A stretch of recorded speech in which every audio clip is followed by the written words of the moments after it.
2024년 12월 13일 금요일 마태복음 19장 통독용 말씀 묵상입니다. 기도하시겠습니다. 하나님 아버지, 우리는 능력으로 살아가는 존재가 아니라 은혜로 살아가는 자임을 알게 하옵소서. 부자 청년에게 예수님께서는 소유를 팔아서 가난한 사람들에게 주고 나를 따르라 하셨습니다. 하지만 그는 자신의 소유를 내려놓지 못하였습니다. 그래서 순종하지 못하였습니다. 은혜를 알기 위해 우리에게 놓아야 할 것이 있음에도 놓지 못하고 있는 것이 있다면 내려놓는 믿음을 허락하여 주시옵소서. 또한 온전히 순종해야 할 부분에 순종하지 못하는 부분이 있다면 순종하는 용기를 주시옵소서. 예수 그리스도의 이름으로 기도드립니다. 아멘. 오늘 말씀은 마태복음 19장 1절부터 30절입니다. 묵상 주제는 오직 은혜로입니다. 마태복음 19장 천국 시민의 조건, 결혼에 대한 교훈 1절부터 6절, 1절 예수께서 이 말씀을 마치시고 갈릴리를 떠나 요단강 건너 유대 지경에 이르시니 2절 큰 무리가 따르거늘 예수께서 거기서 그들의 병을 고치시더라. 3절 바리새인들이 예수께 나와 그를 시험하여 이르되 사람이 어떤 이유가 있으면 그 아내를 버리는 것이 옳으니까. 4절 예수께서 대답하여 이르시되 사람을 지으시니가 본래 그들을 남자와 여자로 지으시고. 5절 말씀하시기를 그러므로 한 사람이 그 부모를 떠나서 아내에게 합하여 그 둘이 한 몸이 될지니라 하신 것을 읽지 못하였느냐. 6절 그런즉 이제 둘이 아니여 한 몸이니 그러므로 하나님이 짝지어 주신 것을 사람이 나누지 못할지니라 하시니. 이혼에 대한 교훈 7절부터 12절. 7절 여짜오되 그러면 어찌하여 모세는 이혼 증서를 주어서 버리라 명하였나이까. 8절 예수께서 이르시되 모세가 너희 마음의 완악함 때문에 아내 버림을 허락하였거니와 본래는 그렇지 아니하니라. 9절 내가 너희에게 말하노니 누구든지 음행한 이유 외에 아내를 버리고 다른 데 장가드는 자는 간음함이니라. 10절 제자들이 이르되 만일 사람이 아내에게 이같이 할진대 장가들지 않는 것이 좋겠나이다.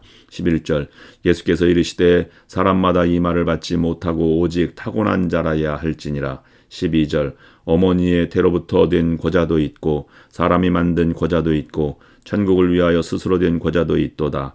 이 말을 받을 만한 자는 받을지어다. 어린 아이들을 통한 하나님 나라에 관한 교훈 13절부터 15절. 13절 그때 사람들이 예수께서 안수하고 기도해 주심을 바라고 어린 아이들을 데리고 오매 제자들이 꾸짖거늘. 14절 예수께서 이르시되 어린 아이들을 용납하고 내게 오는 것을 금하지 말라. 천국이 이런 사람의 것이니라 하시고. 15절 그들에게 안수하시고 거기를 떠나시니라. 부자 청년의 영생에 관한 질문에 대한 대답 16절부터 22절. 16절 어떤 사람이 주께 와서 이르되 선생님이여 내가 무슨 선한 일을 하여야 영생을 얻으리이까. 17절 예수께서 이르시되 어찌하여 선한 일을 내게 묻느냐. 선한 이는 오직 한 분이시니라. 내가 생명에 들어가려면 계명들을 지키라. 18절 이르되 어느 계명이오니까. 예수께서 이르시되 살인하지 말라, 간음하지 말라, 도둑질하지 말라, 거짓 증언하지 말라. 19절 내 부모를 공경하라, 내 이웃을 내 자신과 같이 사랑하여라 하신 것이니라. 20절 그 청년이 이르되 이 모든 것을 내가 지켜 싸운데 아직도 무엇이 부족하니까. 21절 예수께서 이르시되 내가 온전하고자 할진대 가서 내 소유를 팔아 가난한 자들에게 주라. 그리하면 하늘에서 보화가 네게 있으리라. 그리고 와서 나를 따르라 하시니. 22절 그 청년이 재물이 많음으로 이 말씀을 듣고 근심하며 가니라. 부자와 천국의 관계에 대한 교훈 23절부터 26절. 23절 예수께서 제자들에게 이르시되 내가 진실로 너희에게 이르노니 부자는 천국에 들어가기가 어려우니라.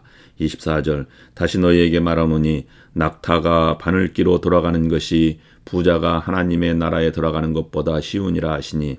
25절 제자들이 듣고 몹시 놀라 이르되 그렇다면 누가 구원을 얻을 수 있으리이까. 헌신과 상급에 대한 교훈 26절부터 30절. 26절 예수께서 그들을 보시며 이르시되 사람으로는 할 수 없으나 하나님으로서는 다 하실 수 있느니라. 27절 이에 베드로가 대답하여 이르되 보소서 우리가 모든 것을 버리고 주를 따라 싸운데 그런즉 우리가 무엇을 얻으리이까. 28절 예수께서 이르시되 내가 진실로 너희에게 이르노니 세상이 새롭게 되어 인자가 자기 영광의 보좌에 앉을 때에 나를 따르는 너희도 12 보좌에 앉아 이스라엘 12 지파를 심판하리라. 29절 또 내 이름을 위하여 집이나 형제나 자매나 부모나 자식이나 전토를 벌인 자마다 여러 배를 받고 또 영생을 상속하리라. 30절. 그러나 먼저 된 자로서 나중되고 나중된 자로서 먼저 될 자가 많으니라. 아멘. 18장은 예수님께서 갈릴리에서 사역하신 내용을 기록했습니다. 19장과 20장은 예수님께서 예루살렘에 입성하시기 전에 여기저기를 순회하시면서 베푸신 교훈과 행적을 기록하고 있습니다. 주로 예수님께서 바리새인과 청년과 제자들과 주고받는 대화를 질문과 답변 형식으로 기록하고 있습니다. 예수님과 대화를 하는 대상자들의 질문은 스스로 영적 무지를 드러내는 것에 불과했고, 예수님은 그 질문들을 이용하여 본질적인 진리를 드러내셨습니다. 우리는 은혜로 살아가는 존재입니다.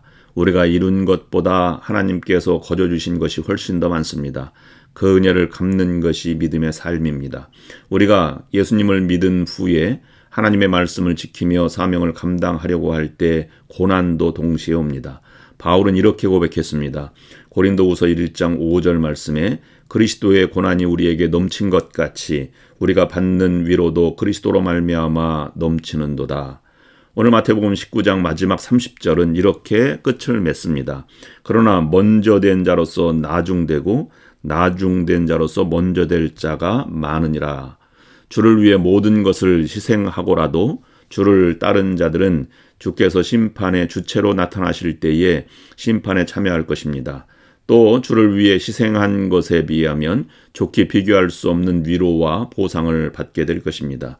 세상의 관념과 하나님 나라의 기준은 다릅니다. 세상에서의 먼저 된 자가 마지막 때에 나중될 수도 있고 세상에서 나중된 자가 마지막 때에 먼저 될 수 있습니다. 그러므로 자신의 만족과 다른 사람에게 잘 보이기 위해 신앙생활을 하지 말고 하나님 앞에서 성경 말씀대로 살려는 신앙을 가져야 합니다. 또한 먼저 믿은 자가 나중 될 수도 있고 나중 믿은 자가 먼저 될 수도 있습니다. 신앙생활을 하게 된 시기에 개의치 않고 현재에 최선을 다해 신앙생활을 해야 합니다. 그것이 하나님 나라의 정신입니다. 그 의미는 20장에 나오는 포도원 품꾼 비유에서 더 잘 드러내고 있습니다. 기도하시겠습니다. 하나님 아버지, 어린아이처럼 주님을 의지하고 사랑하는 순전하고 아름다운 믿음을 허락하여 주옵소서. 스스로 손줄로 아는 교만한 마음을 버리게 하시고 겸손하게 하나님의 말씀대로 살아내는 복된 은혜를 허락하여 주시옵소서. 먼저 된 줄로 착각하며 살아가지 않게 하시며 언제고 넘어질 수 있는 연약한 인생인 것을 인정하면서 늘 주님의 은혜만을 구하는 저희가 되게 하여 주시옵소서. 성공도 돈도 명예도 아니라 오직 하나님의 영광만을 추구하는 믿음의 삶을 살아가게 하여 주시옵소서. 예수 그리스도의 이름으로 기도드립니다. 아멘.